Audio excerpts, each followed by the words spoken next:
Welcome to China Case Podcast, where we delve deep into some of the most chilling, mysterious, and shocking crime stories in China. Today, we bring you a case that not only shook a quiet town to its core, but also unveiled the horrifying lengths one person could go to satisfy their dark desires. This is the story of Liu Xiaoxia, an 18-year-old girl whose sudden disappearance led to the discovery of a grotesque crime, a mutilated body found in the mountains, missing its heart. Who could commit such an unspeakable act, and why? This tale is not only a story of justice, but also a grim reminder of the hidden darkness within seemingly peaceful communities. Stay with us as we uncover every harrowing detail of this case. It was July 12, 2004, in the countryside of Guanglu, a small village nestled within the serene yet remote mountains of Hebei province. That day, the region experienced one of its heaviest rains of the season. The downpour left the road slick and muddy, while the air carried the lingering scent of damp earth and wet grass.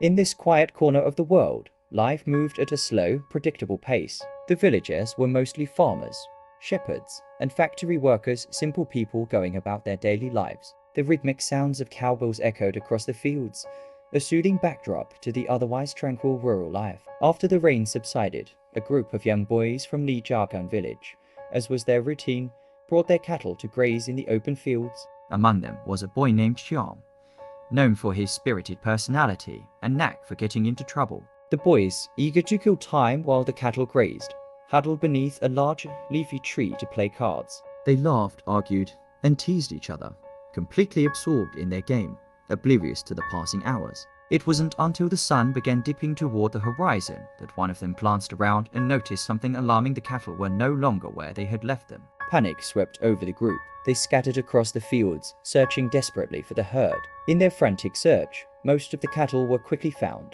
However, one cow belonging to Qiang was nowhere to be seen. His face paled as he imagined the consequences of returning home without it. "If I don't find the cow, my father will kill me," he muttered, barely holding back tears. One of Qiang's friends climbed a nearby hill to get a better view of the surroundings. From his elevated position, he noticed something unusual glinting in the valley below. "Qiang," he shouted, "I think I see your cow. It's stuck down there, near that shiny thing." Hope surged through Qiang. He sprinted toward the valley with two friends following close behind. As they approached, they indeed found Qiang's cow tangled in some dense underbrush. But their relief was short-lived. Beside the cow lay a bicycle, a brand new Phoenix brand bike, its metallic frame catching the fading sunlight. The sight of the pristine bicycle in such a remote area was puzzling. Why would someone leave a new bike out here?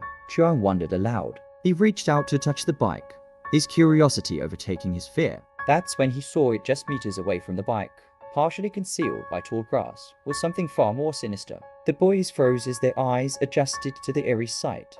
A skeleton, bleached white by the elements, its hollow eye sockets staring directly at them. Qiang's scream pierced the stillness of the valley, sending birds scattering into the air. He stumbled backward, his legs trembling uncontrollably. Without a second thought, he turned and ran as fast as he could, leaving the bike, the cow, and even his friends behind.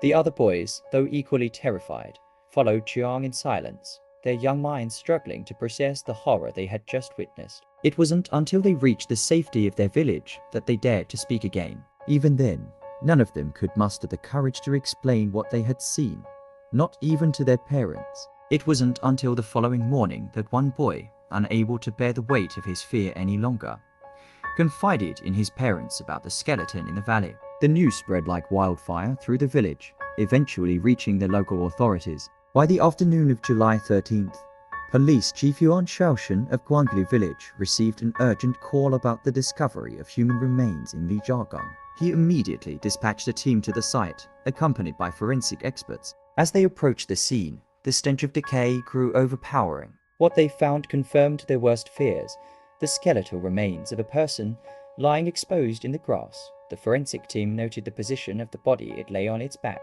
the hands bound tightly behind it. The skeleton was remarkably clean, a grim testament to the passage of time and the relentless work of nature. Most of the flesh had decomposed, leaving only fragments clinging to the bones. Nearby, the pristine Phoenix brand bicycle, along with a mirror, comb, and cosmetics, hinted that the victim was a woman. Strangely, there were no signs of robbery or struggle. The scene spoke of a calculated and deeply disturbing crime, one not motivated by material gain, but by something far darker. The police at the scene wasted no time. Chief Yuan Xiaoxia and his team began documenting every detail. The bicycle, still in near-perfect condition, bore the brand name Phoenix, a popular choice for young women in the area. A compact mirror, comb, and a few small cosmetics lay scattered nearby, further suggesting that the victim was a young female. Forensic experts conducted a preliminary examination. The decomposition was so advanced that determining the exact cause of death would require extensive analysis. However, there were immediate red flags. The victim's hands were tightly bound behind her back, and deep cuts were visible on the ribs, chilling indication that the killer had mutilated her body post-mortem. One particularly horrifying discovery set this case apart. The victim's chest cavity showed signs of deliberate surgical precision. Her heart was missing, given the advanced decomposition. Forensic specialists estimated that the victim had been dead for 3 to 4 weeks. The hot, humid weather of late June, compounded by heavy rainfall, had accelerated the decay process. Despite these challenges, initial findings pointed to a brutal murder, one that involved unimaginable cruelty. As the team continued their work, the news of the discovery spread rapidly through Guanglu village. Whispers of a heinous crime filled the air, and fear took root in the hearts of the villagers. In a town as small as Guanglu, with a population of just 50,000, the police knew they wouldn't have to search far to find the victim's identity. Within hours of their investigation, they began combing through missing person reports filed over the past month. Among these was the case of Liu Xiaoxia, an 18-year-old factory worker from the neighboring village of Liu Xiaoxia. According to her family, Liu Xiaoxia had been missing since June 26th, nearly 3 weeks prior to the discovery of the remains. That morning, she had left her factory job early to meet her boyfriend, Zhang Jinlong, in a nearby village. She never returned. Liu Xiaoxia's disappearance had thrown her family into turmoil. Her parents, Liu and his wife, described her as a bright, kind-hearted girl who had just celebrated her 18th birthday. The Phoenix brand bicycle found at the crime scene was a gift from her parents to mark this milestone. After she failed to return home, her family launched a frantic search. They visited friends, questioned neighbors, and even traveled to Zhang Jinlong's home. Zhang claimed he hadn't seen Liu Xiaoxia that day and knew nothing of her whereabouts. Unconvinced, the family distributed missing person flyers throughout the region, hoping for any lead. For weeks, their efforts yielded nothing but heartbreak. When Liu Xiaoxia's parents heard about the discovery of the remains, they rushed to the police station, bringing with them photos of their daughter and a detailed description of her belongings. Among the items found near the body, the mirror, comb, and bicycle matched exactly. Accompanied by officers, Liu's parents were brought to the scene to confirm the identity of their daughter. The moment Mrs. Liu saw the scattered items, she broke down in tears, clutching the mirror that Liu Xiaoxia always carried. VNB in MCNH. Mr. Liu, though trying to remain composed, was visibly shaken as he identified his daughter's pink shirt and white sneakers, now stained with mud and decay. "There's no doubt," he said, his voice quivering. "This is my daughter." Overwhelmed by grief, Mr. Liu's sorrow turned to anger. He clenched his fists and shouted, "I know who did this." It was Zhang Jinlong, her so-called boyfriend. According to Mr. Liu, Zhang had been distant in the weeks leading up to Liu Xiaoxia's disappearance. Rumors of Zhang seeing another woman had reached their family, and Liu Xiaoxia had reportedly confronted him about his infidelity. The last thing Liu Xiaoxia told her family was that she intended to speak with Zhang on the day she vanished. Mr. Liu was certain that Zhang had lured Liu Xiaoxia to her death, either to silence her or to avoid breaking things off directly. His accusations fueled tensions, not only within the grieving family, but also in the village, where people began speculating about Zhang's involvement. The police quickly turned their attention to Zhang Jinlong, bringing him in for questioning. He denied all accusations, claiming he hadn't met Liu Xiaoxia on the day in question. "I never saw her that day," Zhang insisted, his voice trembling. "Why would I harm the person I loved for so many years?" Despite his denials, Zhang's behavior raised suspicions. Villagers confirmed he had been spending time with another young woman and was trying to end his relationship with Liu Xiaoxia. Under intense questioning, Zhang admitted that he had grown tired of the relationship and wanted to move on. However, he maintained his innocence regarding Liu Xiaoxia's death, offering an alibi. He had been at his cousin's house playing mahjong on June 26th, with several witnesses to back his claim. Investigators verified Zhang's alibi. Multiple witnesses confirmed that Zhang had been at his cousin's house from morning until evening on the day Liu Xiaoxia disappeared, with no physical evidence linking him to the crime and a solid timeline supporting his innocence. The police were forced to release him. The decision outraged Liu Xiaoxia's family. Mr. Liu, consumed by grief and anger, marched to Zhang's house, demanding justice. Police intervened to prevent the situation from escalating.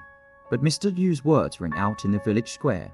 "If it's not him, then who? My daughter is dead, and no one will pay for it." With Zhang Jinlong cleared of suspicion, the investigation hit a standstill. The perpetrator of this heinous crime was still out there, while the victim's family struggled to accept that justice had yet to be served. As the weeks dragged on, the police faced mounting pressure to find new leads. They decided to revisit the crime scene, combing through every detail they might have missed. Their next step: interviewing everyone who lived or worked near the area where Liu Xiaoxia's body was found. This decision would soon lead them to a reclusive shepherd named Lin Kai, whose quiet life hid a dark and sinister truth. Frustrated by the lack of progress, police returned to the site where Liu Xiaoxia's body had been discovered. This time, their focus expanded beyond the immediate area of the crime scene. They began interviewing residents and workers within an 80-kilometer radius, hoping for a breakthrough. Among those questioned was Lin Kai, a 68-year-old shepherd who spent most of his days tending sheep in the hills near the crime scene.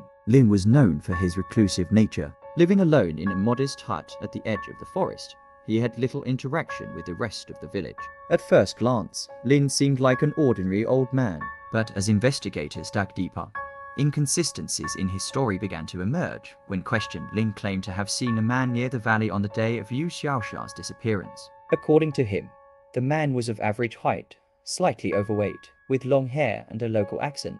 Lin said the man told him he was there to relieve himself and asked Lin to stay away. The description was vague, and when investigators asked for more details, Lin's responses became hesitant and unclear. "I didn't get a good look at him," he muttered. "It was just for a moment." Despite the lack of concrete information, police took Lin's account seriously. They created a composite sketch based on his description and launched a manhunt. For weeks, they combed through nearby villages, questioning over 40,000 people. Yet, no one matched the description Lin had provided. As the search dragged on, doubts began to creep into the investigators' minds. Could Lin Kai have fabricated the story? And if so, why? The more police examined Lin's story, the more questions arose. Why hadn't he reported seeing the stranger earlier? Why was he the only one who claimed to have seen this man in a busy area frequented by farmers and shepherds?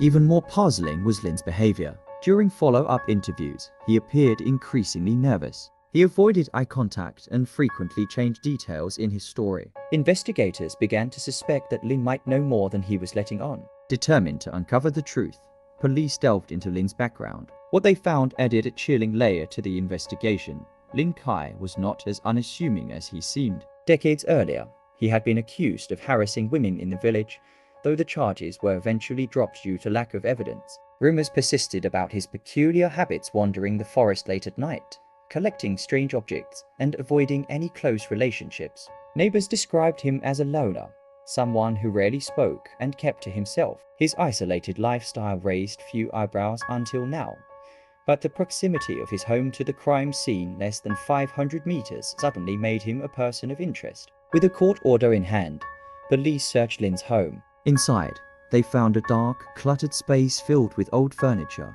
broken tools, and animal hides. At first glance, nothing seemed out of the ordinary. But as the search intensified, disturbing items began to surface. In a dusty corner of Lin's bedroom, investigators discovered a blood-stained knife. When questioned, Lin claimed he used it to butcher livestock. However, the knife's blade was too small for such a purpose, raising suspicions. Further searches uncovered a torn women's shirt stuffed into a drawer. Though heavily soiled, it didn't match any clothing linked to Liu Xiaoxia. Still, its presence hinted at Lin's troubling habits. The most damning discovery came from Lin's small backyard. Buried beneath a pile of firewood was a sack containing a human bone. Forensic tests later confirmed it belonged to Liu Xiaoxia.